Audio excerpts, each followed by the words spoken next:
Selamat siang, mohon izin, saya Ida Bagus Gede Yamuna, Cisora Negara, mohon izin menyampaikan learning journal terkait etika publik. Adapun secara garis besar, materi ini mempelajari tentang kode etik dan perilaku pejabat publik, bentuk kode etik dan implikasinya, dan aktualisasi etika publik. Pertama-tama, saya akan membahas mengenai kode etik dan perilaku pejabat publik. Kode etik merupakan aturan yang mengatur tingkah laku suatu kelompok khusus, di mana sudut pandangnya hanya ditujukan pada hal-hal prinsip dalam bentuk ketentuan tertulis. Suatu kelompok khusus yang dimaksud di sini adalah ASN. Nah, tujuan dibentuknya kode etik ini adalah untuk mengatur tingkah laku dari ASN dalam bermasyarakat melalui ketentuan tertulis yang diharapkan dapat dipegang teguh oleh sekelompok profesional tertentu. Selanjutnya, etika publik memiliki beberapa dimensi, yaitu dimensi kualitas pelayanan publik, dimensi modalitas, dan dimensi tindakan integritas publik. Kode etik secara umum, khususnya bagi ASN, itu diatur dalam Undang-Undang Nomor 5 Tahun 2014, Pasal 5 Ayat 2, yang terdiri dari 12 kode etik, di mana isinya adalah sebagai berikut. Dan kemudian, khusus bagi ASN BMKG, kode etik ASN BMKG diatur dalam Peraturan KBMKG Nomor 4 Tahun 2014, di mana masing-masing jabatan memiliki kode etiknya masing-masing. Selanjutnya adalah nilai dasar etika publik.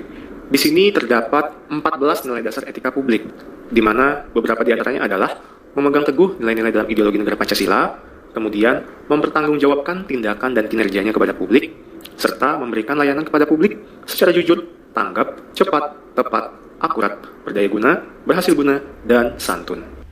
Selanjutnya, saya akan membahas mengenai bentuk kode etik dan implikasinya. Adapun pentingnya etika publik bagi seorang ASN adalah untuk meminimalisir segala bentuk penyimpangan perilaku di ruang lingkup publik, seperti korupsi maupun penyalahgunaan wewenang. Kemudian, memiliki kewaspadaan profesional dan spiritual, serta memahami berbagai patokan sikap mental dalam berperilaku dan bertindak. Kemudian, masyarakat akan memiliki kepercayaan yang tinggi kepada aparatur pemerintah. Kemudian, tentang penggunaan kekuasaan, di mana setiap jenjang pemerintahan, baik dari tingkat nasional hingga tingkat rendah, yaitu tingkat kelurahan atau desa, itu memiliki lingkup kekuasaannya masing-masing. Sebagai contoh, Presiden memiliki lingkup kekuasaan se-Indonesia, sementara Ketua RT memiliki lingkup kekuasaan dalam beberapa kepala keluarga. Kemudian, memerlukan landasan legitimasi etis yang kuat, atau memerlukan pengakuan dari masyarakat yang kuat. Selanjutnya adalah menghindari konflik kepentingan, di mana agar terhindar dari konflik kepentingan, kita sebagai ASN tidak boleh menggabungkan kepentingan pribadi dengan kepentingan organisasi. Kemudian, menghindari penggunaan fasilitas negara demi kepentingan pribadi. Selanjutnya, tidak menyalahgunakan informasi yang bersifat rahasia. Lalu, adalah implikasi kode etik dalam pelayanan publik, di mana dalam pelayanan publik, kode etik terlibat dalam menyempurnakan pekerjaan di sektor pelayanan publik, kemudian mencegah hal buruk terkait pelanggaran kode etik, kemudian mewujudkan pelayanan publik yang ideal. Kemudian yang terakhir adalah aktualisasi etika publik, di mana aktualisasi sebagai ASN, yaitu melaksanakan kewajiban sesuai dengan tupoksi jabatannya masing-masing. Di sini, jika mengambil contoh dalam lingkup ASN BMKG, kita sebagai observer memiliki tupoksi untuk membuat dan mengirimkan laporan berita sinop sesuai dengan jam yang berlaku. Kemudian, melaksanakan tugas sesuai dengan perintah atasan atau pejabat yang berwenang.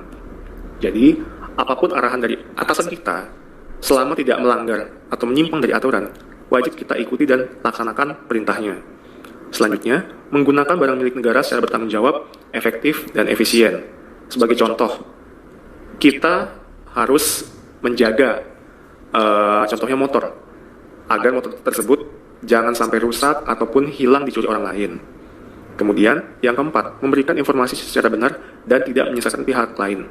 Di sini, jika diambil contoh dalam lingkup BMKG, kita sebagai ASN BMKG harus memberikan informasi terkait perakiraan cuaca yang benar dan tidak boleh asal membuat informasi tanpa dukungan data yang jelas. Selanjutnya yang terakhir adalah menjaga kerahasiaan terkait kebijakan negara. Nah, demikian penjelasan saya mengenai etika publik. Mohon maaf apabila ada kesalahan ataupun kekurangan dari presentasi ini.